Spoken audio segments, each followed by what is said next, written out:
Okay, let's get right to it, shall we?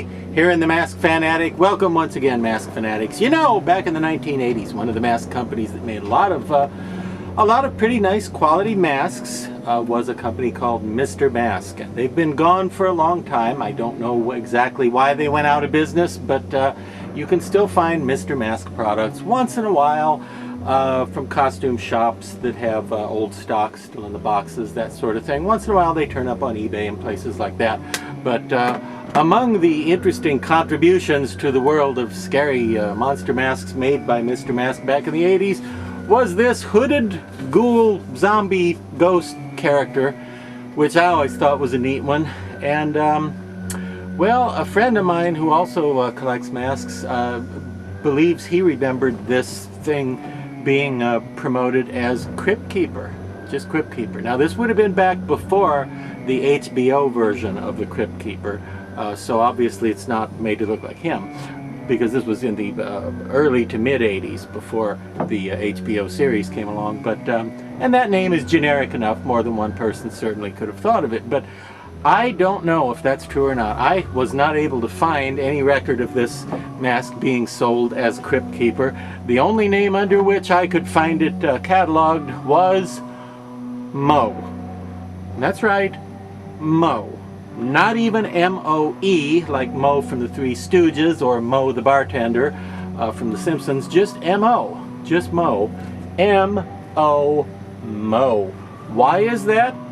I have no idea why they called it that. Were there other zombie masks, like maybe Larry and Curly and maybe a Shemp zombie, or at least a fake Shemp? I don't know. Were there other zombies called Eeny, Meeny, and Miny? I don't believe there were. I believe there was only Mo the Zombie. And what I like about him, besides the fact he is very nice quality, the rubber is a good thickness, as it always tended to be on the Mr. Mask products. They gave you nice castings. And the hood is very fine quality too. It's made out of the nice heavier plush fabric like they used to use on masks in the 70s and 80s, and you don't see that commonly today. You don't see that nice fabric being used on factory masks anymore. But the main thing is that he had the world famous Mr. Mask trademark of the flashing, flickering, lighted eyes. Let's turn that on for you.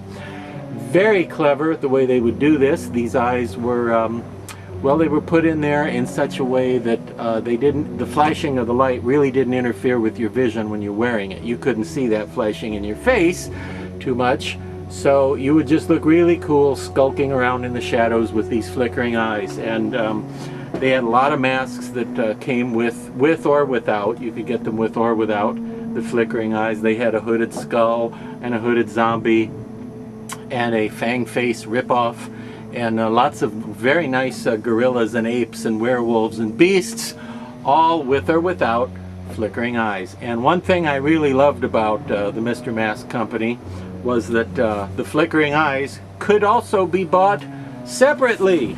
And I bought tons of them back in the day because they were just so fun to stick in masks if you were doing a haunted house at Halloween or something like that. And here's what you'd get.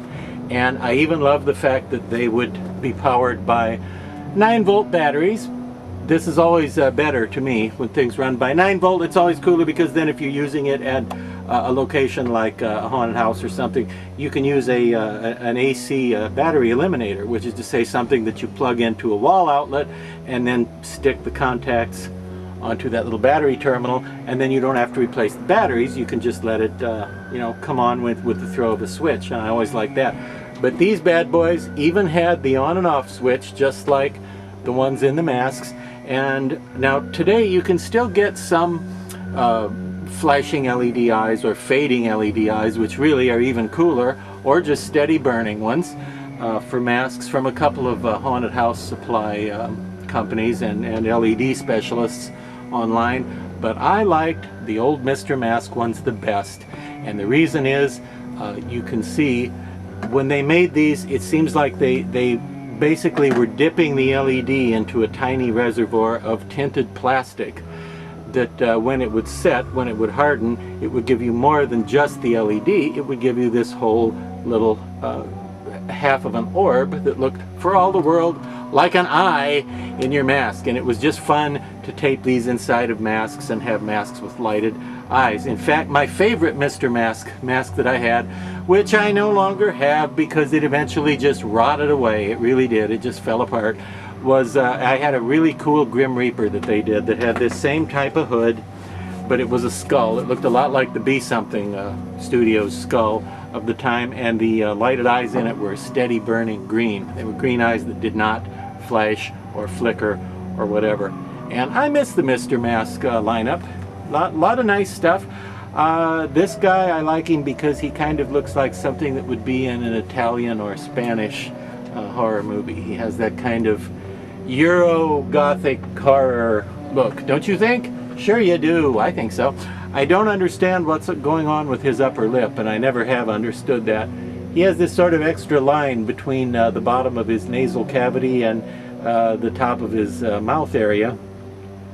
I don't know what that is. You would almost think those were supposed to be teeth, but I don't believe they are, and I don't think I've ever seen one painted that way, so I'm not sure why he has this weird extra line across here, but it does give him a little bit of extra added character distinction, and I'm glad I still have a Mo after all these years.